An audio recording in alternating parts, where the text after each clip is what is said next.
जय माता दी लाइक जरूर करें। दोस्तों, हरतालिका तीज के व्रत में क्या क्या खाना चाहिए और सरगी कैसे लेनी चाहिए, व्रत का पारण कैसे करें और सास को थाली कैसे दें, क्या क्या सामग्री उसमें रखनी चाहिए और जिनकी सासू मां नहीं है वो क्या करें। साथ ही साथ हरतालिका तीज पर एक चीज जरूर खा लेनी चाहिए और गलती से भी 3 महिलाएं हरतालिका तीज का व्रत कभी ना रखें। पति हो जाता है बर्बाद, भगवान शिव और मां गौरी आपकी झोली खुशियों से भर देंगे, हो जाओगे धनी। सच्चे दिल से में लिखे नमः शिवाय। जय माता पार्वती। माता पार्वती के लिए एक लाइक तो बनता है। दोस्तों, हरतालिका तीज शुभ मुहूर्त भाद्रपद की शुक्ल पक्ष की तृतीया तिथि 5 सितंबर 2024 को दोपहर 12:21 पर शुरू हो रही है। तिथि का समापन 6 सितंबर को दोपहर 3:01 पर होगा। उदया तिथि के अनुसार शुक्रवार 6 सितंबर के दिन हरतालिका तीज का व्रत किया जाएगा। इस दौरान पूजा का मुहूर्त प्रातः काल 6:02 से सुबह 8:33 तक रहेगा। दोस्तों, हरतालिका तीज पर पहले सरगी ली जाती है। आइए जानते हैं सरगी कैसे लें। हरतालिका तीज व्रत शुरू होने से पहले सूर्य उदय से पहले या मध्य रात्रि में महिलाएं सरगी करती हैं। सरगी में नमक युक्त भोजन नहीं करना चाहिए। साथ ही सरगी में बहुत भारी भोजन ना करें जिससे आपको उपज की समस्या हो जाए। सरगी में फल, जूस, नारियल, पानी, ड्राई फ्रूट्स और मुरब्बा खा सकती है।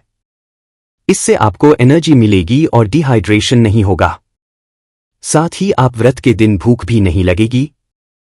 अगर आप इस व्रत को निर्जल नहीं रख सकती है तो आप व्रत रखने से पहले संकल्प अवश्य ले लें।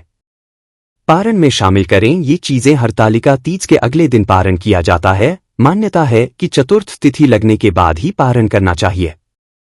व्रत का पारण कभी भी नमक युक्त भोजन से नहीं करना चाहिए। आप पानी, शरबत, फल या मीठे से व्रत खोलें। पारण में धीरे धीरे पानी पिए, फिर किसी मीठी चीज का सेवन करें। मीठी चीज का सेवन ने और प्रसाद ग्रहण करने के बाद ही नमक से बना भोजन मुंह में डालें। दोस्तों, शास्त्रों के अनुसार माना जाता है कि भगवान शिव और माता पार्वती को बेल फल अर्पित करने के बाद प्रसाद स्वरूप में पूरे परिवार को खाना चाहिए। इससे आपके घर में हमेशा पैसों की कभी भी कमी नहीं होगी। घर में लक्ष्मी का आगमन होगा। इस दिन बेल खाना बहुत ही शुभ और मंगलकारी माना जाता है। इस दिन आप बेल का फल प्रसाद स्वरूप में पूरे परिवार को बांटें और खिलाएं, क्योंकि बेल में समस्त देवी देवताओं का वास होता है। दोस्तों, संपूर्ण होने के बाद सास को थाली दी जाती है। आइए जानते हैं थाली में कौन सी सामग्री रखनी चाहिए जो कि शुभ मानी जाती है। इसके लिए बगैर आपका व्रत अधूरा ही रहेगा। थाली में आप कोई सुंदर साड़ी, सफेद मत्तेना तथा बिंदिया, बिछिया, चूड़िया, मेहंदी, महावर तथा नील पॉलिश, कुमकुम, कंघी, मिठाइयाँ और दक्षिणा अवश्य डालें। अगर आपकी सासू मां नहीं है तो आप इसे ननद को दे सकते हैं या बाहर किसी भी बुजुर्ग महिला को आप दे सकते हैं जिसे आप अपना मानते हैं, और उनका आशीर्वाद अवश्य ले लें। तभी ही व्रत और सफल माना जाता है। दोस्तों, हरतालिका तीज के व्रत में तीज माता को ये 3 चीजें कभी अर्पित नहीं करनी चाहिए। ये 3 चीजें माता को चढ़ाने से व्रत टूट जाता है। पति पर घोर विपदाएं आ जाती हैं और उल्टा आप पाप के भागीदार हो जाते हैं। ऐसा घोर पाप कभी मत करना। आइए जानते हैं। दोस्तों, सबसे पहली चीज है माता को अर्पित की जाने वाली सामग्री, जैसे कि टूटे हुए चावल कभी अर्पित नहीं करने चाहिए। टूटी हुई खंडित चौकी नहीं होनी चाहिए। चौकी पर हमेशा लाल कपड़ा बिछाना चाहिए। मंदिर में भूल कर भी माचिस नहीं रखनी चाहिए। बहुत ही अशुभ माना जाता है। इस दिन फलों में नाशपाती कभी अर्पित नहीं करना चाहिए। हरतालिका तीज पर सफेद कपड़ा कभी दान नहीं करना चाहिए और ना ही पहनना चाहिए। इस दिन जितना ज्यादा हो सके हरे, पीले, गुलाबी, लाल रंग पहनना बहुत ही शुभ माना जाता है। दोस्तों, हरतालिका तीज पर माता को श्रृंगार अर्पित किया जाता है। श्रृंगार हम नया होना चाहिए। टूटा हुआ श्रृंगार अर्पित नहीं करना चाहिए। माता की पूजा में कलश पर हमेशा नारियल को लिटाकर रखना चाहिए। खराब नारियल अर्पित नहीं करना चाहिए तथा पूजा में टूटे हुए चावल अर्पित नहीं करना चाहिए। दोस्तों, हरतालिका तीज पर कभी किसी की चुगली आदि नहीं करनी चाहिए। इस दिन पति पत्नी को दूरी बनाकर रहना चाहिए। सात्विक भोजन करना चाहिए। इस दिन बड़ों का ध्यानपूर्वक सम्मान करें। इस दिन मुख से गंदे विचार ना बोले, क्योंकि ये व्रत संबंधित है, इसीलिए पति का सम्मान करें। पति को भूलकर भी गाली ना दें। इस दिन लहसुन प्याज का खाना घर के अंदर नहीं बनाना चाहिए। मांस मदिरा आपके आसपास भी ना हो। शास्त्रों के अनुसार अगर आप हरतालिका तीज का व्रत ना रख सकें तो कम से कम अपने हाथों में हरी भरी चूड़ियां अवश्य पहने। मेकअप श्रृंगार आदि अवश्य करें, इससे आपके पति पर कष्ट नहीं आएंगे। दोस्तों, मासिक धर्म में हरतालिका तीज का व्रत अवश्य रखना चाहिए, परंतु देवी देवता की प्रतिमा को स्पर्श ना करें। व्रत का पालन आप वैसे ही करें जैसे आप बाकी दिनों में करते चले आ रहे हैं। इससे आपको उतने ही फल की प्राप्ति होगी जितने के आप हकदार हैं। दोस्तों, हरतालिका तीज पर शाम के समय घर की 3 चीजें कभी किसी को नहीं देनी चाहिए, नहीं तो आपके घर की लक्ष्मी हमेशा के लिए दूसरों के घर चली जाएगी। पहली चीज है नमक। शाम होते ही घर का नमक किसी को नहीं देना चाहिए और ना ही लेना चाहिए। दूसरी चीज है तेल। शाम ढलते ही घर का तेल किसी को नहीं देना चाहिए। दोस्तों, तीसरी चीज है दूध। हरतालिका तीज पर शाम के समय घर का दूध किसी को नहीं देना चाहिए, नहीं तो आपके घर में से सुख समृद्धि सब चली जाएगी। दोस्तों, हरतालिका तीज का व्रत 3 शादीशुदा महिलाओं को गलती से भी नहीं रखना चाहिए। बहुत बड़ा अपशगुन माना जाता है। ऐसी महिलाओं का व्रत कभी सफल नहीं होता, महापाप माना जाता है। माता पार्वती हो जाती है, क्रोधित लगता है। श्राप। आप ऐसी गलती कभी ना करें। दोस्तों, नंबर 1 चरित्रहीन महिला व मन में गंदे विचार। एक चरित्रहीन महिला की आराधना से हमेशा दूर रहते। ऐसी महिला की पूजा कभी स्वीकार नहीं होती। अगर हम शास्त्रों की माने तो अगर आपके मन में गलत विचार आते हैं और आप दूसरों के प्रति गलत भावना अपने मन में रखते हैं तो आप भगवान की पूजा कभी नहीं कर सकते। ऐसी शादीशुदा महिलाओं से हमेशा क्रोधित रहती है मां पार्वती। मां इनकी पूजा कभी स्वीकार नहीं करती। अगर आपका मन आपके पति के लिए सच्चा है तभी ही पूजा व्रत आदि स्वीकार होती है। आप हरतालिका तीज व्रत रख सकती है। मां पार्वती ऐसी महिलाओं को आशीर्वाद प्रदान करती है। दोस्तों, नंबर 2 अधूरी शादी। खास तौर से सुहागिन स्त्री के लिए हरतालिका तीज का व्रत बहुत ही महत्वपूर्ण माना जाता है। लेकिन क्या आप जानते हैं, शास्त्रों के अनुसार जब तक आप हिंदू रीति रिवाजों के साथ शादी नहीं कर लेते यानी 7 फेरे नहीं ले लेते तब तक आप इस व्रत को रखने में सक्षम नहीं है। शास्त्रों में इस बात की कतई मनाही है। अगर आपने कोर्ट मैरिज भी की है तो भी आप इस व्रत को रखने में सक्षम नहीं है। पहले आप अग्नि के साथ, तभी ही आप हरतालिका तीज का व्रत रख सकते हैं। और अगर आप शास्त्रों के विरुद्ध ऐसा करते हैं तो आप पाप के भागीदार बन सकते हैं। माता पार्वती आपसे नाराज हो सकती हैं। दोस्तों, नंबर 3 कुंवारी कन्याएं हरतालिका तीज का व्रत रख सकती हैं। अगर पाना है अच्छा पति तो हरतालिका तीज का व्रत कुंवारी कन्याएं अवश्य रखें। दोस्तों, नंबर 4 तलाकशुदा महिला। दोस्तों, शास्त्रों के अनुसार किसी भी धार्मिक कार्य में पति पत्नी का वशक पूर्वक हो जाता है। इन दोनों के बगैर भक्ति पूजा पाठ अधूरी मानी जाती है। अगर आपका तलाक हो गया है या पति से झगड़ा हो गया है और आप नाराज होकर चली गई है तो हरतालिका तीज का व्रत कभी ना रखें, क्योंकि ये त्योहार प्रेम का है, इसीलिए आप दोनों को एक होना पड़ेगा। तभी ही आप हरतालिका तीज व्रत रखने में सफल हो सकती है और मां पार्वती भी प्रसन्न होती है। दोस्तों, हरतालिका तीज पर ये चीजें अवश्य दान करना चाहिए। इससे पति की उम्र बढ़ जाती है, घर में सुख समृद्धि बनी रहती है। हरतालिका तीज इन चीजों का दान करने से बगैर व्रत रखे ही संपूर्ण फल की प्राप्ति हो जाती है।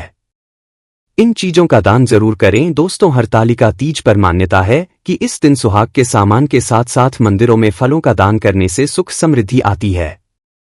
इस दिन सुहाग की सामग्री दान करने से जीवन में धन वैभव की कभी भी कमी नहीं होती। लेकिन याद रहे, श्रृंगार आदि बाजार से नया खरीद कर ही दान करें। दोस्तों, हरतालिका तीज पर गेहूं और जौ का दान सोने के दान देने के समान ही माना गया है। धार्मिक मान्यताओं तीज के व्रत में गेहूं का दान बहुत ही शुभ फल प्रदान करता है। अगर आपके पास गेहूं या जौ नहीं है तो आप किसी जरूरतमंद को आटा भी दान दे सकते हैं। दोस्तों, हरतालिका तीज पर किसी ब्राह्मण, महिला या गरीब को वस्त्र दान जरूर करने चाहिए। मान्यता है कि महादेव और देवी पार्वती बहुत प्रसन्न होती है और अखंड सौभाग्यवती का वरदान मिलता है। दोस्तों, शास्त्रों के अनुसार हरतालिका तीज पर चावल का दान बहुत ही शुभ माना गया है। कहा जाता है कि तीज पर चावल का दान करने से शुक्र ग्रह से संबंधित सभी दोष समाप्त हो जाते हैं, परिवार में सुख शांति आती है, माता गौरी और भगवान शिव दोनों हाथों से व्यक्ति की झोली भरेंगे। माना जाता है कि तीज पर गुड़ का दान करने से उत्तम फल प्रदान होता है। इस दिन गरीबों को गुड़ का दान करने से महिलाओं को स्वास्थ्य लाभ मिलता है, पति सदैव कामयाब रहता है, घर में दौलत का आगमन होता है, धन लक्ष्मी सुख सब कुछ हासिल हो जाता है। गुड़ का दान करने से रिश्तों में मिठास आती है, जीवन सुगम हो जाता है। दोस्तों, अब जानते हैं हरतालिका तीज पर जो लड़की मायके से ये 3 चीजें लेकर ससुराल जाती है, वो अपने पति को कंगाल कर देती है, आबाद की जगह बर्बाद कर देती है। मित्रों, आज की ये वीडियो विवाहित स्त्री पुरुषों के लिए बहुत ही महत्वपूर्ण है। अक्सर कुछ गृहस्थ लोगों के जीवन में उथल पुथल मची रहती है। कोई अपनी पत्नी से परेशान है तो कोई पति से, कोई घर वालों से दुखी है तो कोई ससुराल वालों से। लाखों लोगों की में ये समस्याएं बनी रहती हैं। शादी के बाद किसी का जीवन स्वर्ग बन जाता है, किसी का नर्क। किसी के घर में रोज कलह मची रहती है तो किसी का तलाक हो जाता है। लड़कियों की बात करें तो कुछ लड़कियां शादी के बाद अपने ससुराल को स्वर्ग बना देती है और कुछ स्वयं भी दुखी रहती है और ससुराल वालों का भी जीना हराम कर देती है। इस वीडियो में मैं बताऊंगा कि जो लड़कियां अपने मायके से ये 3 चीजें लेकर ससुराल जाती है, वे अपने पति को कंगाल कर हैं। वे 3 चीजें कौन सी हैं जो लड़कियों को मायके से अपने ससुराल के लिए कदापि नहीं ले जानी चाहिए। मित्रों, अगर हमारे घर की उन बहन बेटियों ने इस वीडियो पर अमल कर लिया तो विश्वास मानिए शादी के बाद उनके जीवन में सुख शांति होगी, ससुराल वालों का प्यार होगा, उनका उनके पति से कभी झगड़ा नहीं होगा।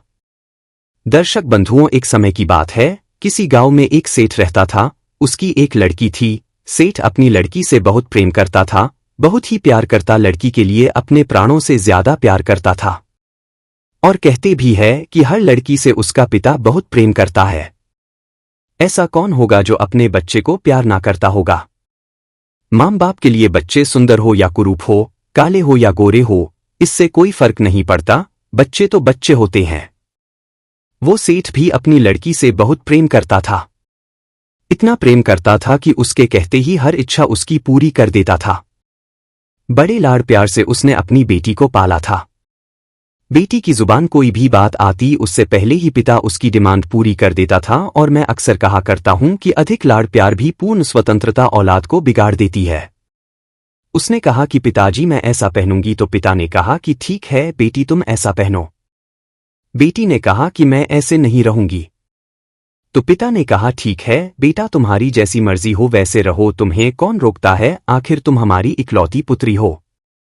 मित्रों, मेरा आपसे निवेदन है कि अपने बच्चों से प्यार करो, बहुत प्यार, अपनी बेटियों से खूब लाड़ प्यार करो, लेकिन याद रखना इतना प्यार अपनी बेटियों से मत करना कि उनका भविष्य खतरे में पड़ जाए, क्योंकि तुम्हारी बेटी को दूसरे के घर में भी जाना है। एक बात याद रखना, कितना भी लाड़ प्यार कर लेना लेकिन बेटियों के स्वभाव पर ध्यान जरूर देना। कहते हैं 90% ससुरालें खराब नहीं होती, 90% हमारी बेटियों का स्वभाव खराब हुआ करता है। ध्यान रहे, आपको विचार करना है। इतना लाड़ प्यार मत करो कि वो लड़की आपकी जिद्दी हो जाए, वो बड़े छोटों का भेद भूल जाए, मान मर्यादा भूल जाए, वो ये भूल जाए एक भारतीय नारी हूं, उसके लिए सुख सुविधाएं दो, कौन रोकता है। पर इतनी मत देना कि कल तुम्हारे लिए उसका प्यार दुखदाई बन जाए। मित्रों, सेठ ने भी अपनी लड़की से इतना प्यार किया, इतना प्यार दिया कि लड़की का स्वभाव बिगड़ गया, लड़की जिद्दी हो गई, उसकी स्वतंत्रता में उसके संस्कार नष्ट हो गए। एक बात याद रखना, लड़ने वाली बहू से घर नहीं चलता, जो खुशियां बांट सके ऐसी बेटी अपनी बना करके तैयार करो। सेठ के लाड़ प्यार में लड़की सारी मर्यादाओं से रह गई। 8 बजे सोकर थी, कोई कुछ कहता था तो 1000 जवाब देती, झुंझला करके बातें करती थी।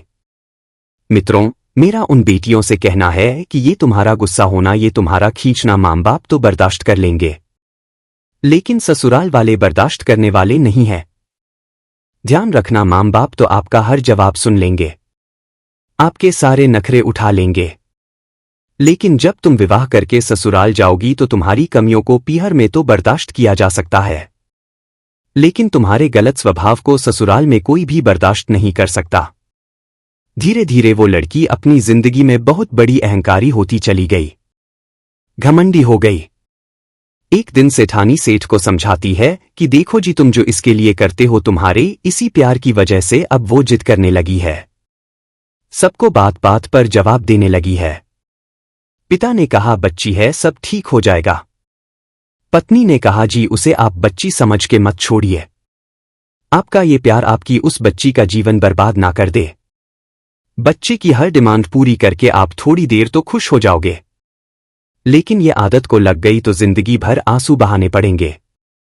ध्यान रखना, एक लड़की का जब घर बर्बाद होता है तो सिर्फ उसे ही दुख नहीं होता, माँ बाप भी जीवन भर दुखी रहते हैं। लड़की को पालना किसी संत की साधना से कम तपस्या नहीं हुआ करती। मित्रों, धीरे धीरे वो सेठ की लड़की बड़ी हो गई। पिता ने कहा कि अब तो बेटी बड़ी हो गई है, और जब बेटी बड़ी हो जाए तो माँ बाप को एक ही चिंता रहती है कि मेरी बच्ची का घर बस जाए, मेरी बेटी के हाथ पीले हो जाए तो मैं इससे मुक्त हो जाऊं। एक अच्छा सा घरवर देखकर उस पिता ने उस लड़की की शादी कर दी। बेटी विवाह करके ससुराल चली गई। अब ससुराल में जब पहुंची तो ससुराल में 8 दिन भी नहीं हुए थे, तब तक पिता के पास फोन आ गया। फोन उठाकर पिता ने पूछा, बोलो बेटी, तुम कैसी हो? बेटी कहने लगी, अरे मुझसे पूछ रहे हो कि मैं कैसी हूं? अरे पिताजी, मैं तो यहां पर बहुत ज्यादा परेशान हो रही हूं, मेरा यहां पर दम घुट रहा है। पिताजी ने, बेटा 8 दिन में ये तुम्हारा क्या हाल हो गया? लड़की बोली, मैं इस घर में 1 मिनट भी नहीं रह सकती, मुझे आज ही यहां से लेकर चलिए, मैं इस नर्क में नहीं जी सकती। पिता ने कहा, अरे बेटी, 8 दिन में ऐसा क्या हो गया? अरे तुम ऐसा क्यों बोल रही हो? बेटी ने कहा, सब बेकार है, यदि मुझे जिंदा देखना चाहते हो तो इसी वक्त आ जाओ, जैसे हो वैसे आकर मुझे ले जाओ। बाप ने कहा, बेटी मैंने तो इतना अच्छा घर देखा था, तुम्हारे लिए इतना दिया था, सब कुछ दिया था, उसके बाद इतनी अच्छी शादी की कि पूरे नगर में ऐसी शादी आज तक किसी ने नहीं की, आखिर तुम ये क्या कह रही हो? बेटी ने कहा, मैं फोन रख रही हूं, आप जल्दी आ जाइए और वापस मुझे यहां से लेकर चलिए। यदि मुझे जीवित देखना चाहते हो तो जल्दी से जल्दी यहां से मुझे ले चलो, नहीं तो बेटी को आप नहीं देख पाओगे। मित्रों, वो लाचार पिता क्या करता, इसलिए ध्यान रखना, लड़की का बाप बनना कोई बच्चों का खेल नहीं हुआ करता। आखिरकार बेबस के पिता को बेटी के घर जाना पड़ा। उधर जब बेटी की ससुराल में पहुंचा तो किसी ने ना राम राम की ना कोई सम्मान भरा शब्द कहा, किसी ने इतना भी नहीं कहा कि समधी जी आइए बैठिए। लड़की के ससुर अपनी जगह से उठकर चले गए, दामाद भी वहां से निकल गया। देवर ने कुछ नहीं बोला। जब कोई नहीं बोला तो पिता बेटी के पास कमरे में चला गया। एक बात याद रखना मित्रों, एक बेटी के गलत व्यवहार से उसके ससुराल में उसके माँ बाप का अपमान हुआ करता है, और यदि बेटी व्यवहार अच्छा रखती हो तो 4 लोग में खड़े हुए मिलते हैं। पिता जब बेटी के कमरे में गया और जाकर के कहा, बेटी क्या बात है? बेटी एकदम से बोली, पिताजी इसी वक्त यहां से चलो, यहां का पानी भी मत पीना। पिता ने कहा, बेटी ऐसे क्यों बोल रही हो? ये तुम्हारी ससुराल है, तुम्हारा घर है। बेटी ने कहा, पिताजी भाड़ में जाए ऐसी ससुराल, इसी वक्त मुझे यहां से पीहर ले चलो, मेरा यहां पर जीना हराम हो गया है, मैं यहां एक पल भी नहीं रुक सकती। उसने कहा, बेटा रुको, मैं तेरी सास से हूं। जवाब दिया, अरे क्या पूछना उस डायन से, वो तो डायन है, उसे मत पूछो। अरे उस बुढ़िया के कारण ही तो मैं यहां दुखी हूं, इस घर में उसी डायन ने तो मेरा जीना हराम कर रखा है। पिता ने कहा, बेटा एक बार ठहरो तो मैं उनसे पूछता हूं। मित्रों, अब पिता लड़की की सास के पास गया और बोला, बहन जी मैं आया हूं। सास ने कहा, मुझे दिखाई दे रहा है, मुझे चश्मा नहीं लगा है, आए हो तो कौन सा बड़ा काम कर दिया। पिता ने सोचा, ये कैसा व्यवहार है। वो फिर से बोला, बहन जी मैं अपनी बच्ची को ले जाना चाहता हूं। सास कहने लगी, ले जाने आए हो तो इसी वक्त ले जाइए, तुम्हारी लड़की ने मेरा जीना हराम कर रखा है। ये 8 बजे सो करके उठती है और कोई काम नहीं करती, सीधा हमारा बनाया हुआ खाना चाहिए, और किसी ने कुछ कह दिया तो 1 की 4 सुनाया करती है। ऐसी लड़की दी है तुमने, ले जाओ इसे और अपना पैसा भी वापस ले जाओ, अपना ये दहेज भी, ये भी ले जाओ, नहीं चाहिए हमें आपका, हमें ऐसी लड़की। सास की बातें सुनकर पिता का सर नीचे झुक गया और अपनी बेटी को लेकर के चल दिया। कहने लगा, बहन जी 10-15 दिन के बाद भेज दूंगा। सास बोली, भाई साहब ऐसी बहू को आप जिंदगी में कभी मेरे घर मत भेजना। पिता समझ गया जरूर कुछ गड़बड़ है। बेटी को कार में बैठाया और ले गया। रास्ते में पिता ने जाकर उस बेटी से पूछा, एक बात बताओ बेटी, ये माहौल सब कैसे बदल गया? लड़की बोली, पिताजी मुझे किन ग्वारों में भेज दिया है, इससे अच्छा तो मैं कुंवारी रह लेती तो अच्छा था। पिता ने कहा, बेटी तुम चिंता मत करो, एक बात बताओ तुम्हारी ससुराल कैसी है? बेटी बोली, देखी नहीं आपने, एकदम नर्क है ससुराल। फिर पिता ने सास के बारे में पूछा। लड़की बोली, आप उसकी तो बात ही मत करो, वो तो पूरी डायन है। पिता ने पूछा, ससुर कैसा है? जवाब दिया, ससुर तो राक्षस है, पूरा की पूरा। पिताजी ने फिर पूछा, बेटा अच्छा एक बात बताओ, तुम्हारा जेठ कैसा? लड़की ने चीखते हुए कहा, अरे वो तो एक नंबर का ठग है। पिता ने फिर पूछा, तुम्हारा देवर कैसा है? बेटी ने कहा, पिताजी वो तो एकदम आवारा बदमाश है, पूरे दिन घूमता रहता है। फिर पिता ने पूछा, अच्छा ठीक है बेटी एक बात बताओ, तुम्हारी ननद कैसी है? जवाब दिया, ननद वो तो नंबर 1 की चुगलखोर है, पूरे दिन चुगली करती है, उसके जैसी लड़की तो मैंने जिंदगी में कभी नहीं देखी। पिताजी ने फिर कहा, बेटा एक बात, तेरा पति कैसा है? लड़की बोली, उसकी तो बात ही मत करो, वो तो साक्षात यमराज है। पिताजी ने सोचा कि पति यमराज है, ससुर राक्षस है, सास डायन है, देवर आवारा है, जेठ मूर्ख है और ननद चुगलखोर है। फिर पिता ने एक बात और पूछी, बेटा तुम्हारे पड़ोसी कैसे हैं? जवाब दिया, पड़ोसी तो एकदम लुच्चा लफंगा बदमाश है। पिता ने सोचा, एक आदमी गलत हो सकता है, 2 गलत हो सकते हैं, पूरी ससुराल का हर सदस्य गलत नहीं हो सकता, ससुराल तो को पड़ोसी भी गलत है। पिता बहुत समझदार था। ध्यान रखना, लड़की के मां बाप को बहुत समझदार होना ही पड़ता है। उस पिता ने कहा कि अब गड़बड़ बेटी के ससुराल में नहीं, गड़बड़ मेरी लड़की है, मेरी बेटी के हिसाब से एक भी तो अच्छा नहीं है। पूरे घर में जो देखो सब इसके खिलाफ है, जो देखो सब इसकी बुराई कर रहे हैं। लड़की कहती है, पिताजी अब मैं वहां कभी नहीं जाऊंगी, उस घर में। पिता ने कहा, हाँ बेटा मत जाना, उस घर में कभी मत जाना, तेरे बाप का घर है, आराम से रहना, अपने यहां किसी चीज की कोई कमी नहीं है। मित्रों, पिता बेटी को बुला लाया अपने घर। उधर भाभियों ने देखा कि अच्छा अब ये यही रहने आई है, मेरी ही छाती पर दाल डलेगी। मित्रों एक बात याद रखना, 2-4-8 दिन के लिए मायके में जाओ तो भाभियां भी इज्जत करती हैं। भाभियों ने भी वही किया। 10-5 दिन तक तो अपनी नंद की इज्जत से खूब खातिर खुशामद की। उसके बाद जब पता चला कि ये यहीं रहेगी तो उसके हाथ में झाड़ू पोछा पकड़ा दिया। कहने लगी, बहुत हो गई खातिरदारी, अब यहां रहना है तो काम तो करना ही पड़ेगा। ने कहा, अरे भाभी तुम तो मुझे इतना प्यार करती थी, अब ये कैसी बातें कर रही हो? भाभी ने कहा, करती थी लेकिन तौर तरीके से होगी तो ही प्यार करेंगे। अब तो तू ससुराल छोड़कर आ गई है और यही रहेगी, हमारी छाती पर दाल डलेगी। भाभी का 2 टूक जवाब सुनकर लड़की सोचने लगी, अरे अब तो भाभी का नेचर ही बदल गया है। मित्रों याद रखना, लड़की अगर ज्यादा पहर में रहे तो इज्जत सम्मान तो वैसे भी खत्म हो ही जाएगा।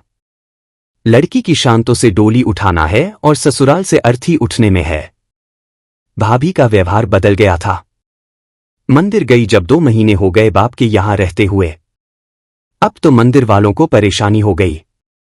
साथ की लड़कियां सोचने लगी, ये तो काफी दिनों से यहां रह रही है, इसका पति इसे क्यों नहीं लेने आ रहा? ये बात सच है। बेटी अपने बाप के घर रहती है, लेकिन पड़ोसियों का पेट दुखने लग जाता है। सहेलियां मिलती हैं, पूछती है, कैसे घूम रही हो? जीजा जी लेने के लिए आए क्या? उसने कहा, सत्यानाश हो, उस जीजा का वो मुझे ससुराल में नहीं रहने दे रहा है, ना मुझे पीहर में रहने दे रहा है। जहाँ जाए, शादी में जाए, पार्टी में जाए, कहीं भी जाए, हर कोई पूछने लगता है कि जीजा जी लेने नहीं आ रहे हैं, छोड़ दिया क्या? अब तो वहां की बातें सुन सुन के लड़की परेशान हो गई।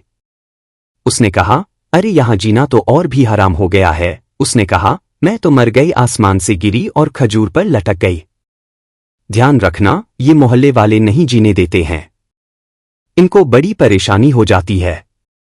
क्यों नहीं जा रही हो? क्या बात है? क्या लड़ाई झगड़ा हो गया? मित्रों और मंदिरों में औरतें इकट्ठी होकर ये चर्चा करने लगी कि फलाने सेठ की लड़की ससुराल नहीं जाती है, लगता है उसके पति ने उसे छोड़ दिया है।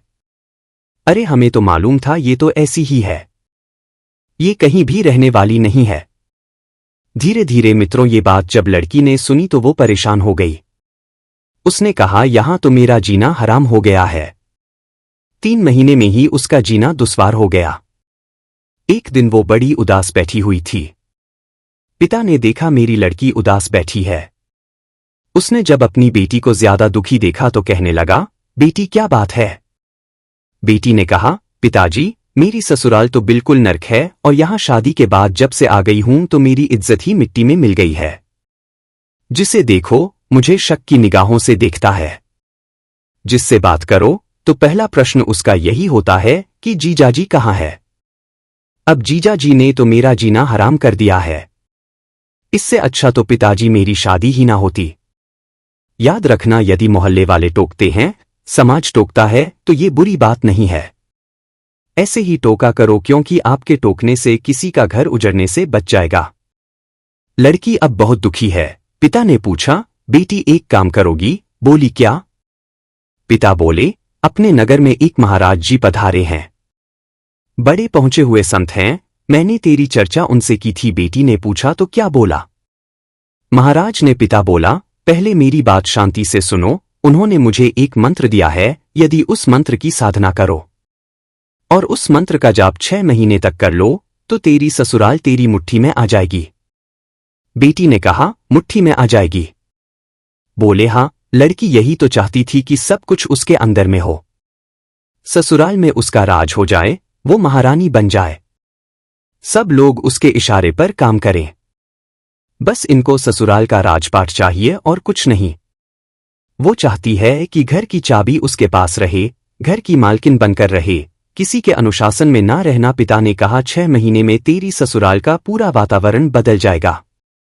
तू ससुराल जाना चाहेगी? उसने कहा, पिताजी यदि ऐसा हो जाएगा तो मैं क्यों नहीं जाना चाहूंगी। क्या मेरे जाने से सब कुछ मेरी मुट्ठी में हो जाएगा? पिता ने कहा, हाँ बेटी, सब कुछ तेरी मुट्ठी में होगा। तेरा पति तो तेरे आगे पीछे घूमेगा, सास तेरे पैर छुएगी।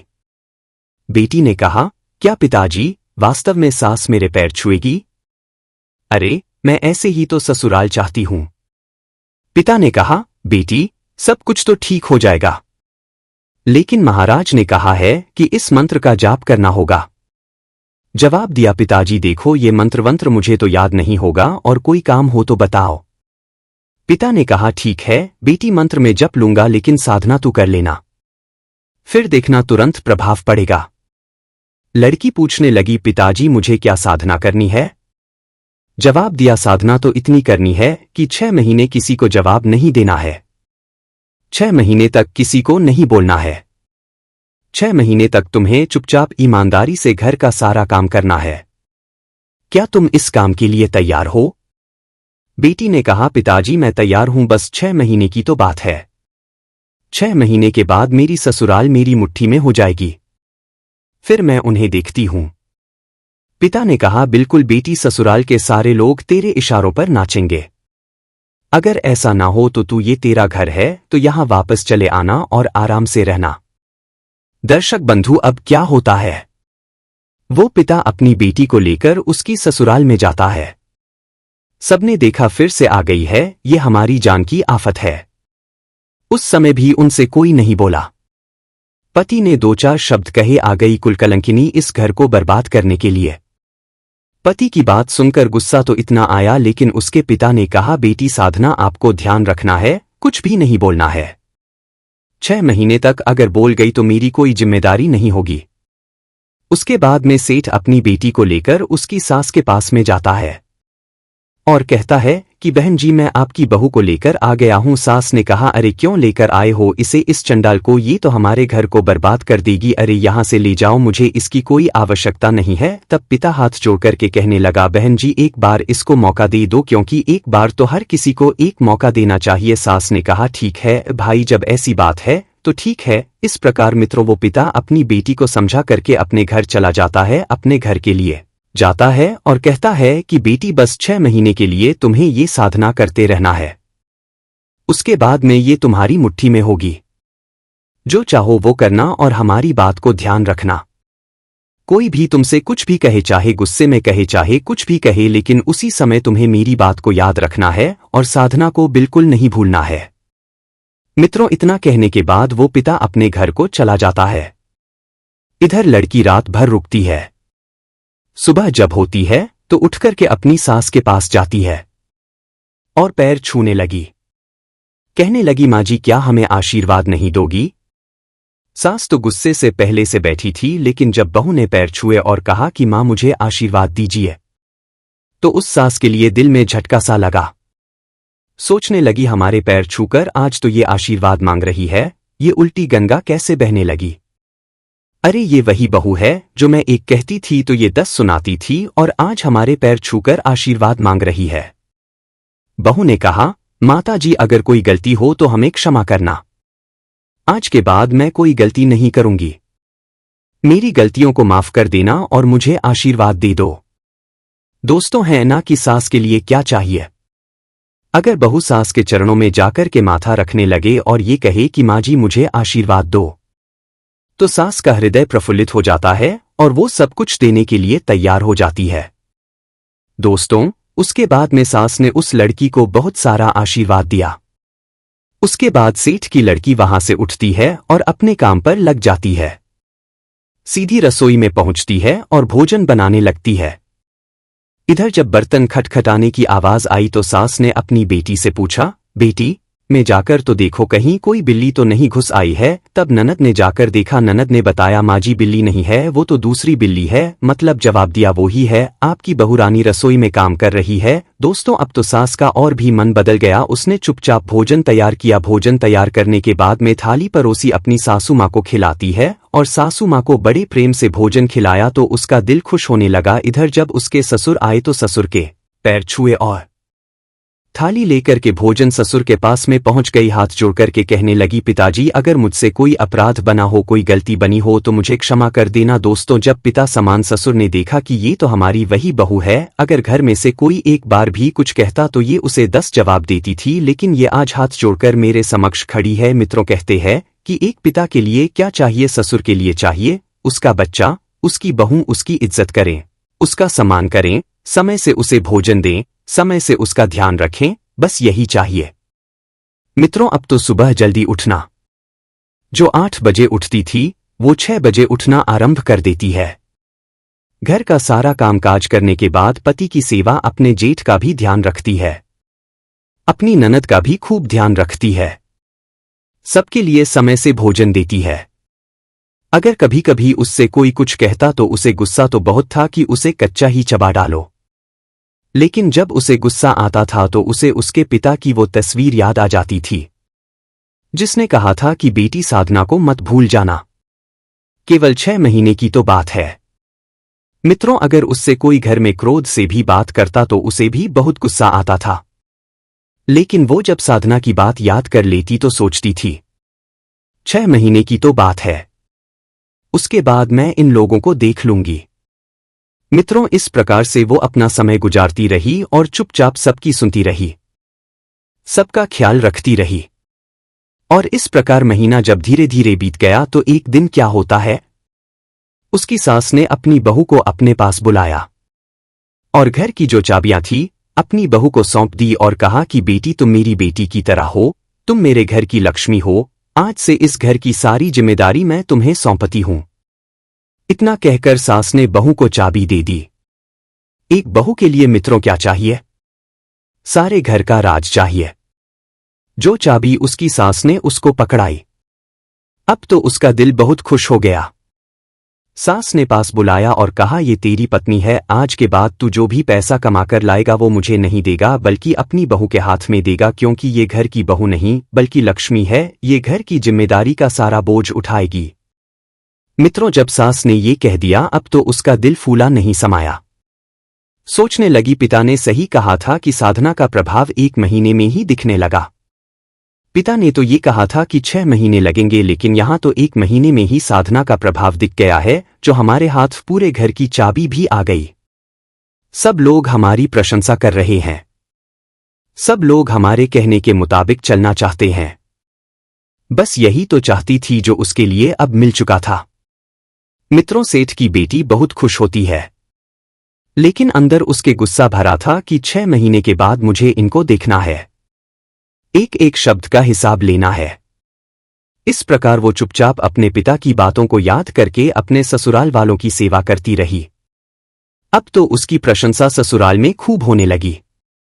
पड़ोसी लोग भी उसकी प्रशंसा कर दिया करते थे। धीरे धीरे महीने हो गए और जब 2 महीने हो गए तो उस बिगड़ैल बेटी का सारा गुस्सा ठंडा पड़ गया, सारे विचार बदल गए, उसके अंदर प्रेम भाव जागृत हो गया। दर्शक बंधुओं, एक दिन की बात है, सावन का महीना आता है तो उसका भाई जो है अपनी बहन को बुलाने के लिए आता है और कहता है कि बहन तैयार हो जाओ, सावन का महीना आ चुका है, त्योहार है। बहन ने कहा, जा पहले हमारी सासू माँ से पूछ ले, हमारे ससुर से आज्ञा ले ले, तब मैं चलूंगी। भाई कहने लगा, सासू माँ से बोली, हाँ अगर मेरी सासू माँ और ससुर जी कह देंगे तो मैं जरूर चलूंगी। उसका भाई उसके सास ससुर के पास जाता है और कहता है, माँ जी हमारी बहन को भेज दीजिए, मैं अपनी बहन को बुलाने आया हूँ। सास कहने लगी, ठीक है बेटा, तुम भाई बहनों का त्योहार है, इसको ले जाइए, लेकिन ज्यादा दिन के लिए हमारी इस बहू को अपने यहाँ मत रोकना, रक्षाबंधन हो जाए उसके दूसरे दिन इसको भेज देना, क्योंकि इसके बगैर मैं जी नहीं पाऊंगी। ये तो हमारे घर लक्ष्मी है, अब तो ये चली जाएगी तो हमारे दिन रात कैसे कटेंगे। दर्शन बंधुओं, अब तो वो बिगड़ैल बेटी अपने भाई के साथ अपने पीहर आती है और पिता से मिलती है। पिता ने अपनी बेटी से पूछा, बेटी तुम्हारी सास कैसी है? अरे वो तो डायन थी। जवाब दिया, नहीं पिताजी, उनके बारे में ऐसे शब्द मत बोलो, वो डायन नहीं है, वो तो हमारी अच्छी माँ है। अरे माँ से भी बढ़कर प्रेम करती है मुझे। पिता ने पूछा, तो ससुर तुम्हारा तो राक्षस है। बोली, पिताजी ये भी मत बोलो, हमारे ससुर के बारे में मैं एक शब्द नहीं सुन सकती, वो राक्षस नहीं है, वो तो हमें आपसे भी ज्यादा प्रेम करते हैं। पिता ने कहा, तुम्हारा जेठ तो नंबर 1 का धूर्त है। बोली, पिताजी उनके बारे में भी ऐसा मत कहो, वो तो हमारे बड़े भाई साहब है, पूरे घर का ख्याल रखते हैं। पिता ने कहा, फिर तो तुम्हारी नंद अब भी चुगलखोरी करती होगी।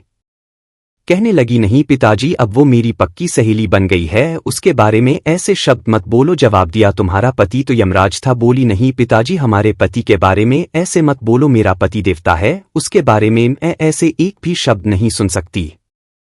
उसके बाद पिता ने पूछा, तुम्हारे अड़ोसी पड़ोसी लोग बड़े बदमाश है, लुच्चे लफंगे हैं? जवाब दिया, नहीं पिताजी, हमारे पड़ोसी लोग भी बहुत अच्छे हैं। जब पिता ने अपनी बेटी के मुख से ये शब्द सुने तो उसे लगा कि आज से पहले जो हमारा सिर नीचे झुक गया था, आज हमारा सिर ऊंचा हो गया है।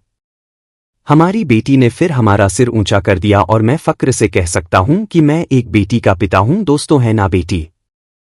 चाहे तो ससुराल में समाज में अपने पिता का सिर ऊंचा कर दे, और बेटी चाहे तो अपने पिता के लिए समाज में और ससुराल में सिर उठाने लायक भी ना छोड़े। दर्शन बंधुओं, उसके बाद में वो लड़की हंसी खुशी अपने पिता के पास रहती है और कुछ दिन बाद जब उसके ससुराल वालों ने उसे खबर भेज करके अपनी बहू को बुलवा लिया, उस बहू के सारे विचार बदल जाते हैं। वो घर एकदम स्वर्ग बन जाता है। कहते हैं, एक मौन ने और 6 महीने की सहनशीलता ने सब कुछ बदल दिया। इसीलिए तो कहते हैं, उजड़ते हुए घर और टूटते हुए रिश्तों को अगर कोई बचा सकता है तो वो है आपकी सहनशीलता, वो है आपका नम्र व्यवहार।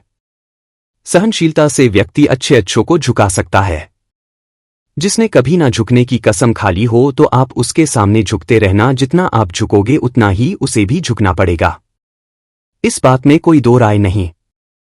मित्रों, अब मैं आपको बता रहा हूं कि लड़की को अपने मायके से ससुराल में ये 3 चीजें कभी नहीं ले जानी चाहिए, वरना पति कंगाल हो जाता है। नंबर 1, बाप की दौलत और भाई भतीजों का घमंड लड़की को कभी नहीं ले जाना चाहिए। जो लड़कियां शादी के बाद भी बाप की दौलत का और अपने पीहर वालों का घमंड करती है, उनके ऊपर फूली रहती है। उनमें असंस्कार आ जाते हैं। उनकी ससुराल में कभी नहीं बनती है। नंबर 2, बचपन से लेकर जवानी तक आपने अपने पिता से हर बात बात पर जिद की। जिस काम को करना चाहा, पिता ने वो कराया। जो मांगा, पिता ने वो ला कर दिया। वही जिद करने की आदत अगर वे अपने ससुराल में भी लेकर जाती है तो याद रखना, आपके घर में सुख शांति कभी नहीं आएगी। इसलिए जो भी जिद्दी के अंदर है, जो भी गुस्सा है, अपने माँ बाप को दिखाती हो। वो गुस्सा माँ बाप तो सहन कर लेंगे, लेकिन आपके ससुराल वाले आपका गुस्सा सहन नहीं करेंगे। तो पहली चीज यही है कि अपने गुस्से को, अपने जिद्दीपन को, अपनी हट को अपने मायके में ही छोड़कर जाना। नंबर 3, लड़ाई झगड़ा। जब आप अपने पीहर में रहती हो तो आप अपने माता पिता से, अपने भाइयों से, अपनी बहनों से, परिवार वालों से, ताऊ चाचाओं से लड़ाई झगड़ा करती हो, और वो आपके पीहर वाले सहन कर लेते, सुन लेते हैं, कुछ नहीं कहते हैं, क्योंकि आप लड़की हो। लेकिन वही आदत लड़ाई झगड़े वाली यदि आप लेकर के अपने ससुराल में जाओगी और अपने ससुराल में सास ससुर से, मोहल्ला पड़ोस वालों से, अपने ससुराल के परिवार वालों से अगर लड़ाई झगड़ा करोगे तो आपका घर बर्बाद होने में देर नहीं लगेगी। इसलिए लड़ाई झगड़े की आदत, कड़वा बोलने की आदत और बाप की दौलत का घमंड लेकर जो लड़की अपने ससुराल जाएगी वो निश्चित रूप से अपना घर बर्बाद कर लेगी। दर्शन बंधुओं, मैं उम्मीद करता हूं इस कहानी को अगर ध्यान से सुन लिया तो ये हजारों लोगों के घर को टूटने से बचा लेगी, उनका जीवन नर्क बनने से बच जाएगा। तो चलिए अपनी कीमती राय कमेंट में भेजिए। मिलते हैं आपसे अगली वीडियो में। आप सभी का बहुत बहुत धन्यवाद। जय श्री कृष्ण।